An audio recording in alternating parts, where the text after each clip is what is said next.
Driving in another country is got to be probably one of the biggest culture shocks I'm imagining. I've only driven outside of the US one time, and it was in Mexico. I was probably 16 at the time, and I went like down the street.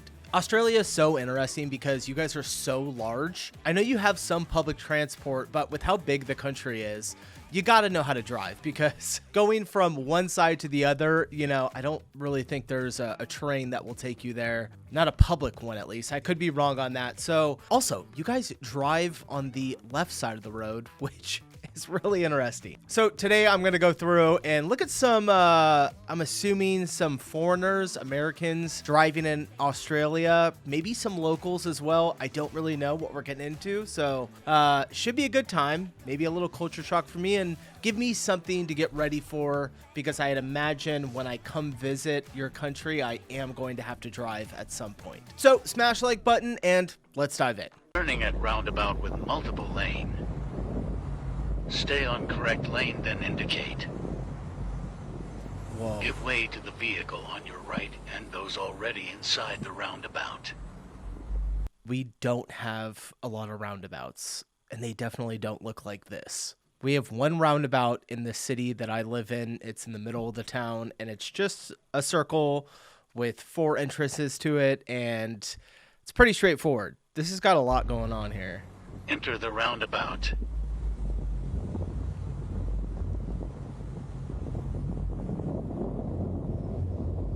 There's like so many Indicate different... left before exiting the roundabout. Is that another roundabout? If there is flashing amber, yellow light, proceed with care. It's also throwing me off because it's on the left side of the road. All right. There's a lot going on here. The angle is really wide, so it's kind of hard for me to see everything. I thought that maybe they think that helps, but it kind of gives it like a warped look. Someone says in the comments, what game is this? It's so realistic. What? Can you show how I do it if there's a car on my left when I'm trying to exit? Roundabout are more dangerous than an eastern brown snake. I thought roundabouts are like way safer than traditional intersections. You're driving in Australia. Sono cattivi. Oh my gosh. Oh mio Dio, ma sento che ti attaccherà. It looks so adorable. Mio Dio. Oh, I just want to hug it.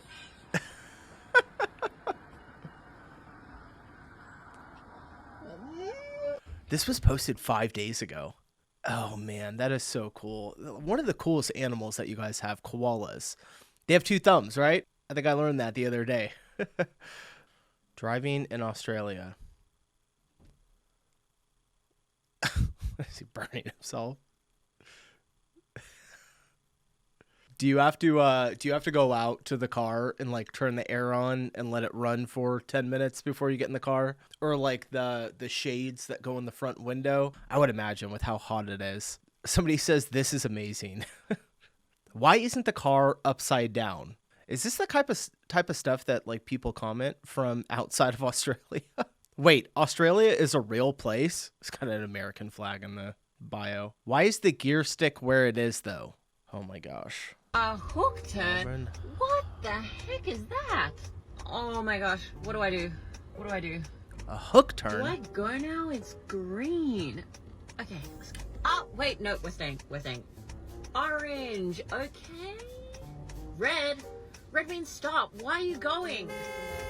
What? Oh, we're going? Okay, we're going. A hook turn? I am so confused. What the heck is... What is a hook turn? And you don't go on green? I'm confused here. Have been driving for 20 plus years. Hook turn still stresses me. What the hell is a hook turn? Looks like you're going straight and you're trying to make a right turn, but it's almost like they're past the intersection. Guys, help me out here. Somebody says, what? Confused European. Yeah, confused American as well. Makes no sense going on red. Sometimes I'm glad I live in SA and not Vic. Just look up how to do a hook turn and my brain still doesn't work. All right, so this is only in some certain states. Please tell us non-Australians what a hook turn is. U-turn? If it helps, I'm Australian and asking the same question. LOL. All right, guys, tell me what a hook turn is. I'll probably react just like she did when I come up to one. There's some more things about driving in Australia from the perspective of an American driving in Australia who has very bad driving anxiety and is probably not a good driver. Okay, so this is the left side, see, left. This is the right side. This is where the blinker is on the car. I'm used to the blinker being on this side right here. Yeah. So literally all the time when I'm driving, Everything's I opposite. hit this and I actually turn on those wipers instead of putting the blinker on. So I'm finally getting used to this being the blinker side, but it's like I have to like rewire my brain. Another thing about driving in Australia, and this is probably good because it's like keeping people safe, but it makes me really nervous to drive, which is probably good because then I'm like more aware of it and making sure I'm going the speed limit. But they are very strict about speeding, and if you get caught speeding, you'll get a fat fine from it. Like even going Really? 5 over is very bad if you get caught. When I was being taught to 5 drive, over? they're like, oh, going 5 over, that's 5. 10, you're a little bit pushing it, but keep it around 5 and you probably won't get stopped for that. Yeah. If you go 5 miles an hour over the speed limit, I mean, unless you're in a school zone, you're never getting pulled over for that. I don't even think it would be like a $20 ticket. It's usually, 10. Like when I go on the highway and if the speed limit is 70 on the highway, I just set my my cruise control to 79.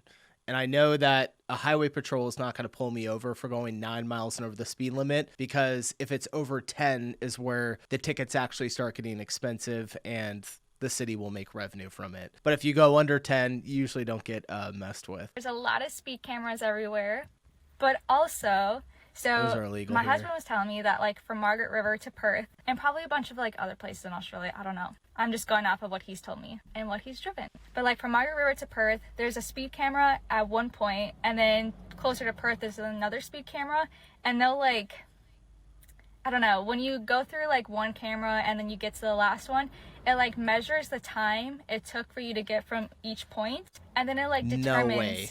if you were speeding or not. And if you were, you get a ticket. Like that's so crazy. So he never. That seems insane to me. Is that real?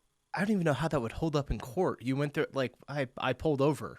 There could be any reason. That's nuts. lets me drive when we go down to Margaret River because he's scared I'm gonna speed and get us a fat fine. So I mean, good for you, Australia, for really taking care of its people and making sure that people aren't speeding. Kind of, I mean, true. We don't want people speeding. 5 miles an hour, though. Y'all are crazy. Not all cars in Aussie have blinkers on the right. Some have it on the left. Okay. The indicator depends on the car. European cars are on the left. Okay. Yes, people will say revenue raising when they talk about speed cameras, yet the biggest factor in single car collisions is speed. It's called revenue raising. It has nothing to do with safety, unfortunately. I believe it. I don't know if it's true, but I could definitely believe it if that was the real reason. You just moved to Australia and it's your first time to drive. Oh man, driving with the driver's side on the right side is going to feel so weird.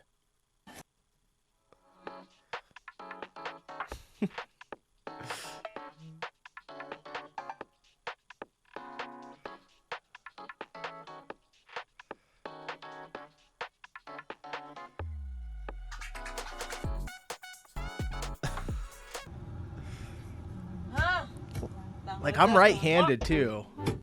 Using my left hand to do everything would feel so... Okay, all right. I know you guys are like, yeah, we get it. It's weird. But point of view, USA. Huh? I see nothing wrong. Oh my gosh, I can drive peacefully over there then. Same when I'm driving to the Philippines. I'm Indonesian, by the way, and in Indonesia, on the right side, also the driver. Yeah, I think we heard it was like 6 countries, something like that. 6 or 7 countries that drive on the right side or the left side. Well, never mind. God damn it. I'm like, the driver's seat is on the right side, but you drive on the left side. Every foreigner in Australia.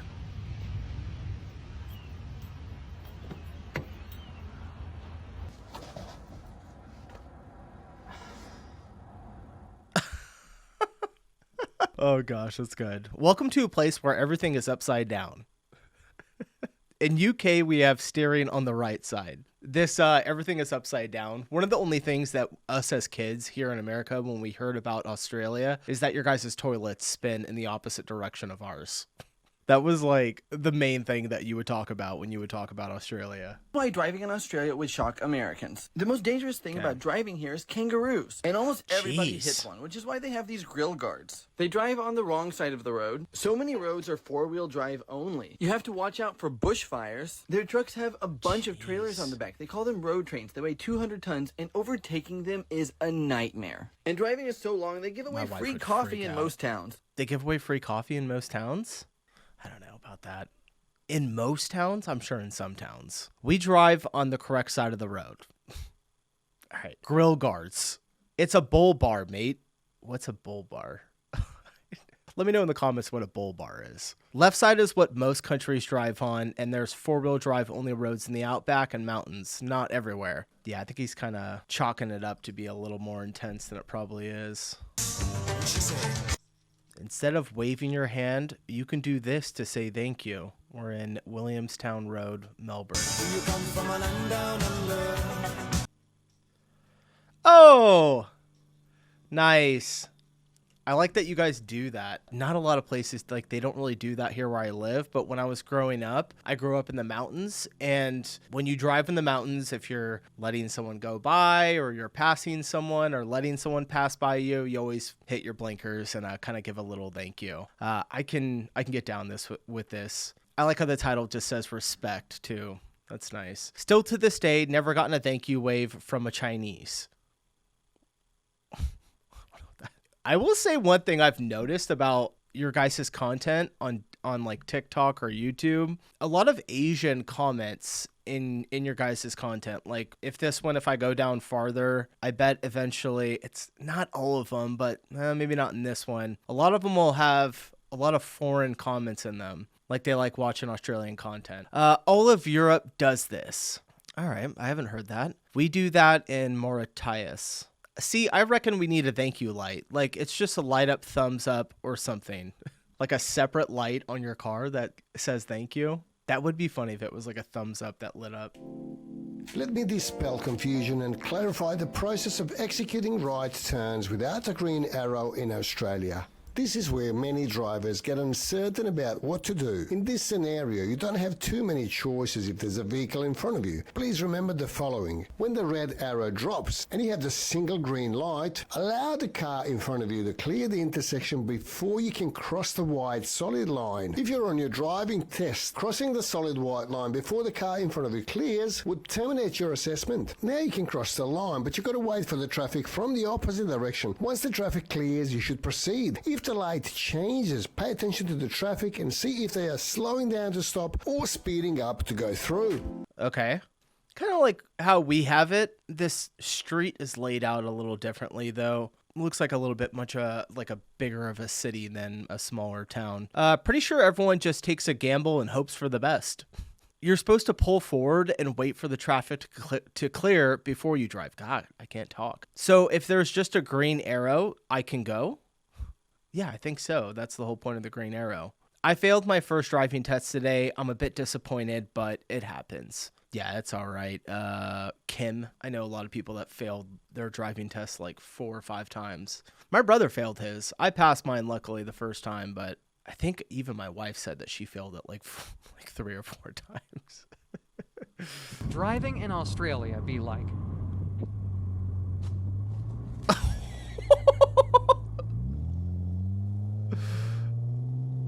Is it going to run back across? Dear God. This is so cool. You guys have no idea how cool it is that you have kangaroos. Let me know if they're like pesky and like annoy you, but from a foreigner looking outside in, it is one of the coolest animals ever. Very similar to our deer though. You'll see deer like this. They don't cross the road and then cross back over though. He probably got so embarrassed when he fell. Oh, the poor Roo. I can't tell what model Commodore it is. Is that the car that he's driving? Once my mom hit a 100 kilogram kangaroo at 90 kilometers an hour and it totaled the cat. Totaled the cat or the car? Many of you have ever driven through the hay plains. If you've ever driven between Adelaide and the Gold Coast, the hay plains are the most boring stretch of the drive. As little kids, we would save our colouring in books for this stretch because it's a 3-hour drive of nothing. But as an adult, I get really... That's 3 hours? Hold on. Kids, we would save... Oh, I guess so, yeah. It seems so much smaller, like when it was zoomed out farther. As little kids, we would save our colouring in books for this stretch because it's a 3-hour drive of nothing. But as an adult, I get really excited about the hay plains. Now, the hay plains are world renowned as the flattest place on the southern hemisphere. What that means is you get to stretches of the hay plains where it is completely flat. There are no fences and you can see to the horizon. Two things that I love doing when we get to the hay plains. That's pretty cool. We jump out of our car and scream. There's nothing for the sound to reverberate off of. You may see a tree in the far, far distance or a bush. It's just cool. Secondly, if we're driving at night, which we always try and avoid because obviously the kangaroos aren't stopped by the fences because there are none, we stop and we look at the sky. I mean, just look at this photo by Dustin Abbott. That's with like the naked eye on the hay plains. You can see the most incredible skies. And it's exactly this kind of view of the country skies that inspired this print, which is Starburst. And yes, as a flying saucer because you need to Google the Min Min lights. I don't think I've seen the night sky full of stars in probably like 2 or 3 years when I went camping. We try to. My son has one of those telescopes, and we'll go outside, but the light from the city just blocks it out so much. And I don't even live in like a big city. I live in kind of like a rural town, so it's just so bad. Actually, speaking of Min Min, we drove from Sydney to Kalgoorlie, Western Australia. Don't do that. You will see shit you don't want to see. Not all of it in the sky. What the hell is this person talking about? I love that drive. It's beautiful in its own way. I drove through a herd of cows in the hay plains. Weirdest experience ever. What is going on? I like how she's like, it's the most flat, desolate, unpopulated drive. There's no fences. And someone's like, I drove through a herd of cows. I've just driven 4 hours 40 in Australia, and that's a map of Australia. Look, it's just a wee dot. You can't even tell that I travelled at all. Look at that. It's so insignificant. 4 hours 40. Compare that with Scotland. 4 hours 14 gets you from Dumfries right down at the very bottom to Dingwall right near the top there. Madness. Look at that. Wow. Yeah, it does not look like he went far at all. How long did it say that? I think we heard how long it takes to go across the whole country. It's like 30-something hours, 40 hours. Nuts. You could drive for over 24 hours and not leave some states in Australia. That's an insane statistic. Every Aussie. So you went up the road then, mate. My Irish brain can't comprehend. Yeah, I can comprehend. Us Americans and Australians, we understand what it means to drive a long way. The Europeans, South Americans, maybe South America a little bit, but a lot of those countries, they just don't know what it means to drive really quickly for 6 hours, right? I just a little drive. It's only 6 hours away. Traveling in Europe as an Aussie was wild. What do you mean we can cross 3 countries in 4 hours? Get from France to Switzerland in 8? What? What do you mean it's gonna take 40 minutes? You swear Sydney has the worst traffic, and to make it worse, it has the worst people in traffic. No one wants to let anyone in. I feel like getting out sometimes. It's in America though, so don't fucking drive between 3 and 5. Is he from the UK? He kind of sounds English. If you want to work on your patience, drive in Sydney. It says, yo, I own the traffic. Who is this? I don't know what that means. Imagine living off Henry Lawson Drive and having to use it every day. My road rage has gotten horrible from it.